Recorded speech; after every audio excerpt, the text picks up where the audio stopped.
Lovely, isn't it? What a lovely day. Look at that blue sky, trees, green. Love it. This is East London, and I'm in a lovely park. And I'd like to talk about bipolar, and mental illness, and depression.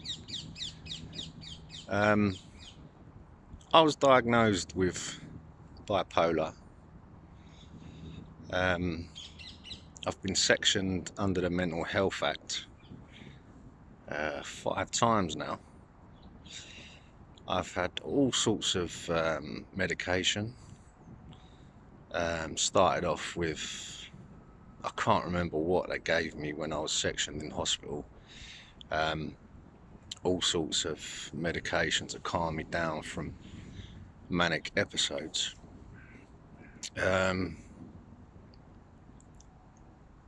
But once discharged from hospital, being under a section, which was the Mental Health Act, Section 3, which you have to see so many days through, or whatever it is. I can't even remember the ins and outs of it all, because I don't really think that matters. I think what matters is the reason you suffer effects, which are so-called symptoms of bipolar. And I say that because I say so-called symptoms because are they symptoms of bipolar? Are they symptoms of mental illness? Or are they symptoms of trauma you've had in your life? Abuse you've had in your life? Confusion you've had in your life? Poor education? And I could go on and on and on with the list of negative reasons. The food you've ate, what you've been fed, all sorts. And I think now in 2019 we're starting to see lots of benefits, lots of reasonings for horrible things in life, you know. Which I'm 43 now, and I was diagnosed when I was 18. First off, I was diagnosed with drug-induced psychosis. I lived a life of self-destruction, really. I thought I was enjoying myself. I was going out, raving. I was an MC at the time. I had a good job in the city as well, the City of London, working in the Financial Futures Exchange. And I was doing all sorts of recreational drugs. I was doing ecstasy at the raves. I was smoking cannabis like it was going out of fashion. And I started smoking cannabis at the age of 13. And I would say cannabis is a massive, massive problem. So many people are thinking it's opening their minds and it's relaxing them and it's helping them to think, and it is horrible stuff. But if that's your choice, that's your choice. Anyway, I don't want to deviate too much. What I was saying was that I was using recreational drugs, ecstasy, cocaine, LSD, cannabis, alcohol, you know, quite a lot of stuff. I've never touched heroin, never touched crack. Somewhere within me, I always knew that once you did touch them drugs, it was a hard battle to come off of them. But I was using these drugs because what I didn't know at the time was that I didn't grieve the death of my father, who died when I was 16. And all my life, never really had much contact with him on a daily basis. I would see him at Christmases and birthdays and other occasions throughout the year. But growing up, I couldn't wait. He left the family household when I was 2. So growing up, always wanted to look forward to the day where I could go out with my father and go and see him off the back of my own faults rather than rely on my mum to take me or whoever family members to pick me up and take me and see him and all sorts. I wanted to wait for the day when I could just go and see him and do father and son stuff, you know, go and watch a football match. Love Arsenal. And then he died when I was 16, and never really got that opportunity, you know, with him. And I thought, yeah, Dad's died. Went to the funeral, cried my heart out for so many days, weeks, months, was upset. You know, pushed it aside. But in life, you're told to pick yourself up and carry on. You know, so that's what I thought I did. Tried to keep working, well, 16, so, you know, I tried to get a job, got jobs, worked. You know, I thought I was doing the right thing, thought it was normal, you know, what so-called normal is, what you're encouraged to do by society and schooling and media. Yeah, so then I got into drugs and surrounded by the wrong people and wrong influences, and I thought that was the way to go. You know, obviously it wasn't. And then everything hit the fan. It all went pear-shaped, and you know, had a lot of other issues growing up. Resented my stepdad.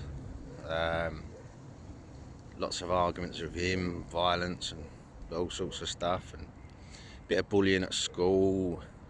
You know, on the end of bullying at school.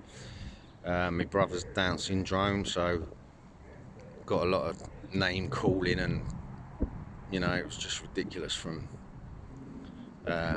people that are just uneducated back then. You know, like I say, I'm 43 now. Talking about when I was younger, so you know, times have changed with awareness to disabilities and people, but I suffered a lot. So really, I had this breakdown after doing lots of drugs, and my mind went funny, and you know. But I just think now, looking back on it all, it was a build-up of pressure, pain, anxiety, grief. You know, grief being the major factor, and then throw in all the lies and bullshit from the media of how you got to live and control your life, and how you're you know, it's really drummed into you, how you're controlled. If you really look through everything, you know, if you read between the lines, you know, everything's not as it appears. It's not black and white. And I was realising things like that, you know, a lot of stuff that's come out now. God, I was talking about when I was younger, that's going to happen, this is going to happen, that. And I was told I was nuts, but I saw through all the bullshit. And I had a breakdown, you know, I couldn't cope, I couldn't understand why I was having all these thoughts. And I was against the world, you know, and it was, a lot of it was effects of drugs, and it was all a big mishmash, and it all came out wrong, and, you know, I couldn't understand things, and of course, you know, I was talking lots of rubbish at the time. I ended up getting sectioned, and then what happened from there, once you're sectioned, man, and you're put into the system and you're given their medication and you're labelled and you're told you have this illness, You are mentally ill. You're diagnosed. I wasn't even diagnosed bipolar. My first admission when I was 18, I was diagnosed drug-induced psychosis. Um, you know, and so it took me a long time to come out of hospital.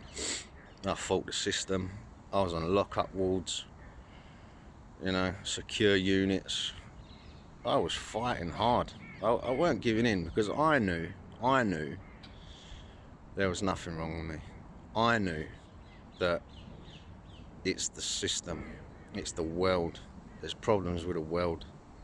You know, you suffer from bipolar, all right, or manic depression, or drug-induced psychosis, or whatever term you want to label it, right? I'm pretty sure if you've been diagnosed and you've had manic episodes or psychotic episodes, that everybody around you has been scared, can't understand you, and you're looking at them thinking, what is wrong with you? Wake up, see the reality. It's not me, there's nothing wrong with me, it's you, you're the one that's unwell. But they're all saying, no, you're unwell.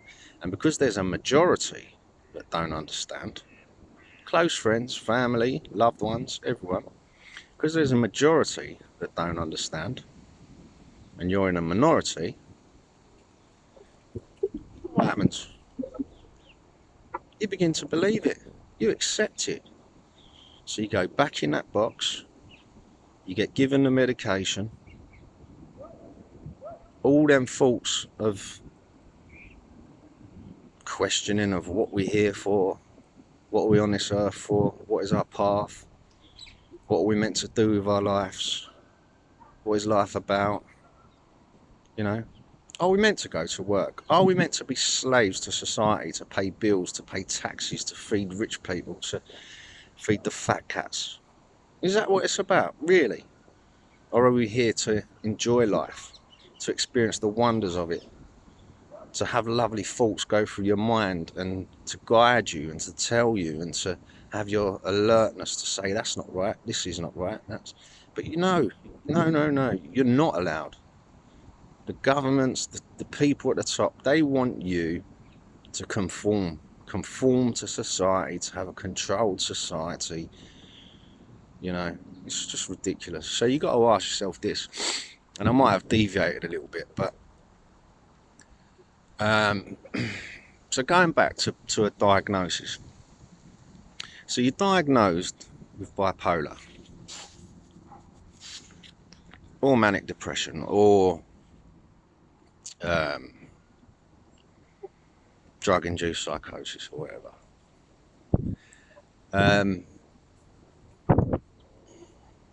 So you've been given that diagnosis, but that diagnosis is just a diagnosis. They cannot get into your mind. They cannot see into your mind. They cannot read your mind. They cannot understand the thoughts in your mind. They do research on behavior. They look at behavior. They see how you're acting. They listen to how you're talking. Not words you're saying, how you're talking, how fast you're talking, how fast you're moving. Of course, if you're running around like, I've got so much energy and come and see this, come and do that, and da da da da da. They think, what's up with this guy? But as an individual, can they understand you? Can they understand your own problems? The things that you have experienced in life, unless they have experienced it themselves, unless they have been in your head, unless they have walked in your shoes? I don't think they can.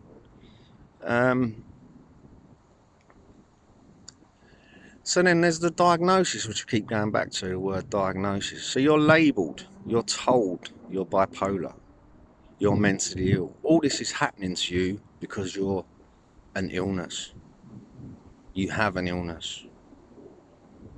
So then you're under this umbrella of the illness, and you read into the illness, You get told about the illness.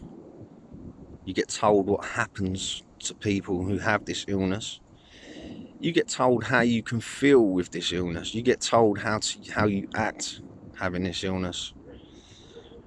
What this illness will make you think like. What this illness will make you do. What this you know, and on and on and on.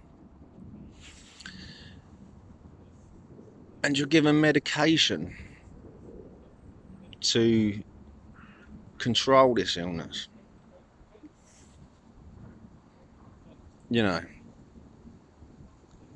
But everything acts differently for different people. How can one tablet, one medication help manage, cope, cure that illness? I don't really see how it can. And I've spent years on all sorts of different medications and never have I been happy. Never. You know, never have I been able to think clearly, you know, to focus, to enjoy my life. I've existed. I haven't lived, I've existed. You know? And I'm no expert. I could be completely wrong. I'm talking about, you know, how I feel, you know, and my thoughts and feelings and experience of it all. But ask yourself the questions, you know, ask yourself the questions. You know, there is a lot of bullshit you come out with when you have a psychotic episode. You know, you might not have much money, but you think you got loads, you think you're rich, you think that, you know, but they're possibilities you know you can have, because possibilities in life are endless, absolutely endless, you know. Also, you know, I believed other stuff, that family members were the Cray twins and I was a grandson of the Crays, but you know, that comes down to watching the Crazy movies, reading about it. I went to the, you know, the funeral when they lined the streets in Bethnal Green. I went there. You know, family members knew them and back in the day and all stuff like that. So it's just stuff I've heard, but it all comes out in confusion. You know, it don't mean you're mentally ill. Come on. And some of your behaviour and your anger and you get aggressive, and you get aggressive because people are not listening to you. You're trying to scream out for help. You're trying to say help me to say it wrong. You're not saying label me. You're not saying feed me with drugs and medication. You're saying help me, you know. And I just find it all, the treatment in mental health, I don't think it's treatment. Like the hospitals I've been in, they're not hospitals, they're prisons. They're locked up. You know, the beds are awful. They're not like hospital beds. The food's awful. You know, the and the nurses, they just ain't got a clue. A lot of agency nurses, a lot of, you know,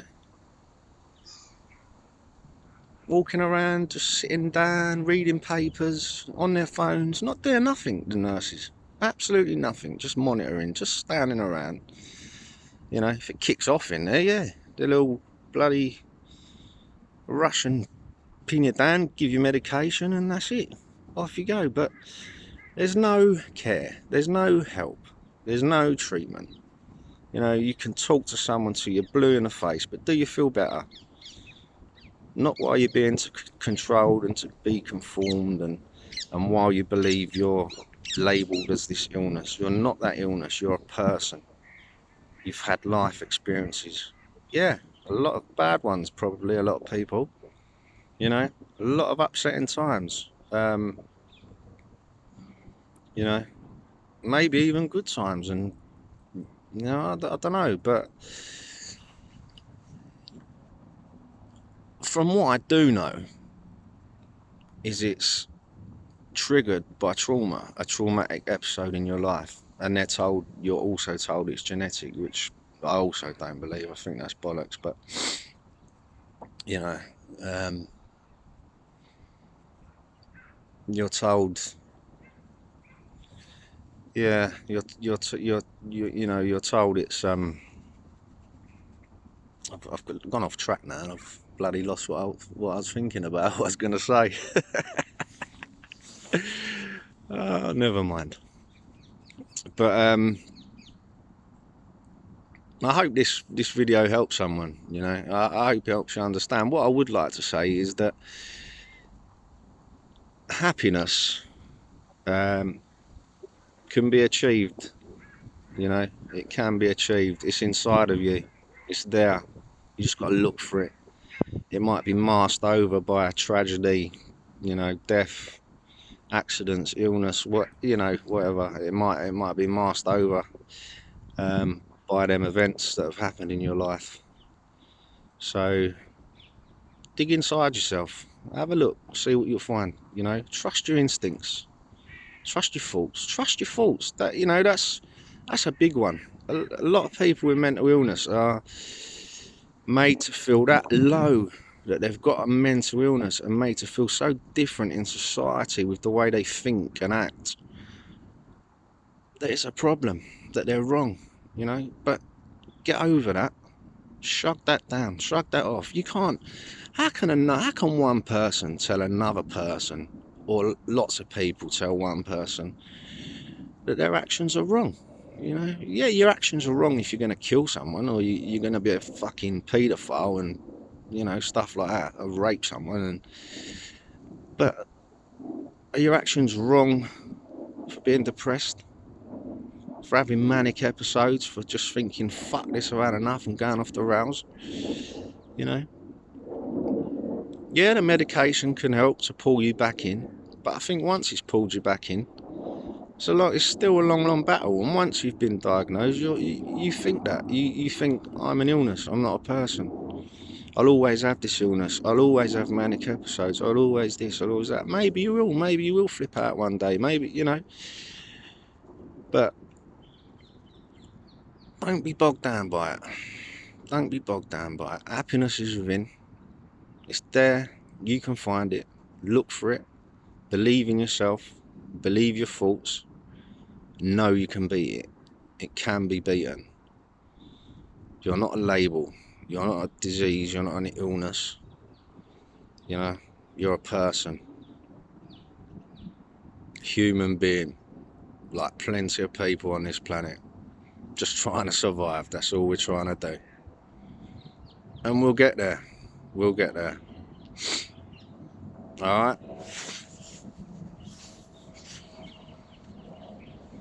If I can help any further, or you want to hear any more stories, which I'll probably do plenty more videos. This is the first one, and the first time, you know, I'm seriously talking about issues and stuff. You know, lots of stuff have gone on. You know, I told you, like, 5 years of being sectioned, and 5 times I've been sectioned, sorry. Diagnosed at 18, I'm now 43. It's a long time, 25 years living with it. And I've seen a lot of shit happen, a lot of bad stuff. You know, I grew up in the East End in London, in Hackney. Some will say not a nice place to live, but, you know, I quite like it. So yeah, peace out. Hope you enjoyed me little ramblings on, chatting. If I can help in any way, it's what is it? At MC Screwloose on Twitter, or at Screwloose on Twitter, or something like that. You'll find it. Yeah. See you later. Enjoy your day.